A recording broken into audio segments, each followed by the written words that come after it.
Your Honor, under item K, where it says benefits from Medicare, Medi-Cal, etc., Mr. Park paid for his doctor's visit with a Medi-Cal card. Stretching. There's a difference between paying for with a Medicaid card, Medi-Cal card, check, or anything else. It doesn't give you the right to get his medical records. I'm in error, Your Honor. You were. So that if Ms. Reyes had given you these medical records, and if Mr. Parks had sued the doctor for turning over those medical records, they would have been unprotected. That's not to say that you hurt her. Now, Ms. Reyes, I would like you to tell me your version of what happened. I got a call on September 21st around 9:30 in the morning from this gentleman here, Mr. Kozak.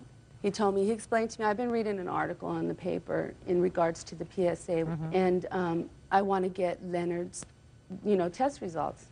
I said, well, first of all, I don't have that right.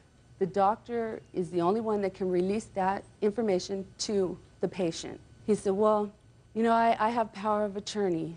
I said, well, as soon as the doctor comes, I will have him call you and release that information to you. He got upset and he hung up. I gave it a few minutes to call the patient and let him know that doctor will give you a call and give them to you, and if you have any questions, you can have all your questions answered. Okay. When I called, he said, no, he's out doing laundry, and hung up on me. About an hour later, he shows up, very hostile, irate, demanding that I give him the test results of that PSA of our patient. I again told him, I can't release this information to you. The doctor needs to release this to you. I asked him to see the paperwork. He gave it to me. I proceeded to step just not even 5 feet behind me to the copy machine, and he started getting very hostile at the window. What did he say? He said, give me my paper back. No, I didn't say you can make a copy of it. Give it to me right now. He goes, I'm going to call the cops. Go ahead. I said, hold on. I gave him back the paperwork, called the police department, handed him the phone. I wasn't on the phone, so I don't know the prompts that you have to go through. And we had another call. There's another phone behind me, say maybe 8 feet at the other desk. And my medical assistant proceeded to get that call. She had a question regarding one of the patients that was calling. So you walked over there? No, I did not. I did not walk. I stood right here. Here's my desk. Here's the phone. Here's the window. I grabbed the phone, gave him the cord. He stood right at the window. And as I did that, he started getting irrational. Oh, well, I take back those comments that I made about you. I thought you were more intelligent and professional than this. And, I said, wait a minute here. I said, you really need to leave because we had 2 patients coming in. I told him, You need to leave. You need to leave and call, the cops somewhere else. I hung up the phone. You pressed the button to hang up the phone. To hang up the phone.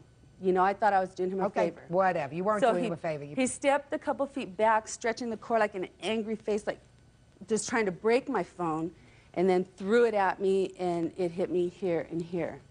You were not injured, other than... Just the phone just slamming me really hard from it going, and him pulling it, because he caused it, You didn't receive any medical treatment? No, I didn't. Okay. I did not. Okay. But you decided to press charges against him? Yes. Tell me why. For the mental anguish, because, after that day, of course, I left.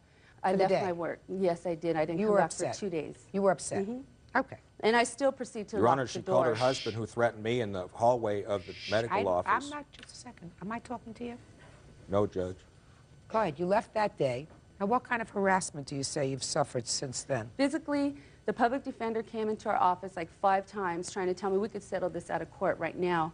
While we have patients, no consideration for the doctor's business at all. That can't be attributed to him. And that his lawyer, that the public defender, sometimes they get a little bit overzealous. Oh, Remember I understand. Those? They're doing their job, but a little bit overzealous. So he comes to your office and he figures he'll make a pest out of himself. You'll say, forget it. And on the 28th, his brother called me and insisted that I release the chart to him. He said, I'm coming from the airport right now and I'm going to get that chart. I said, no, you cannot come to the office. You can't attribute that to him either. By the way, did the brother come to the office? No, we told him not to, and I called the police, and it's stated in here also. Okay. What else? What other harassment? Other than just not feeling safe at my place of work, wondering if he's going to walk in, because an hour later he walks through the door.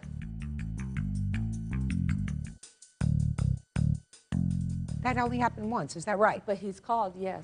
I've never called. The once that he showed up in the office to get the medical records was this one day that this happened. Is that right? All right, your counterclaim's dismissed. Now let's get to your claim. A, Mr. Kozad, you did not have a power of attorney to get medical records. At least on its face, there are certain specified things that you are enabled to do as a result of the power of attorney, and getting medical records is not one of them. So you were wrong to go there and to confront Ms. Reyes with regard to those medical records, because she would have been negligent had she given you those medical records. I find that by your own statement to the police immediately after this incident occurred, you threw the phone at the defendant. I never said that, Your Honor. Those were Officer's words. You gave me the report. That was what other officer reported immediately after this incident. Incorrect, Your Honor. That report wasn't written for 2 days subsequent to the event itself. This is 9 months later, sir. And 9 months later, your memory is not as fresh as what happened as it is 2 days later. Mr. Kozad, I'm making my ruling now. This is not the time to argue. You, whether you threw the phone at Ms. Reyes and hit her, or threw the phone at Ms. Reyes, and even if it missed her, that is either an assault or an attempted assault. And I find that you did, in fact, throw that phone through the window, so that she had a right to pursue her remedy and be a complainant in a case. Now, the fact that the prosecutor's office determined, put your hand down, not to prosecute you because they have better things to do, does not mean that the incident did not happen. Certainly, I don't believe that this was a malicious prosecution. You acted badly that day. She tried to do the right thing. She did, in fact, call the patient to try to get in touch with the patient after she spoke to you. I believe that you did hang up on her when she called, that you went to the office, you went with a faulty document. She refused to give you those records. She had an absolute right to do that. You got angry, you threw the phone at her, and she had you either arrested or charged. That is her right as a citizen, and your lawsuit is dismissed. That's all. How does that The district attorney would have came today.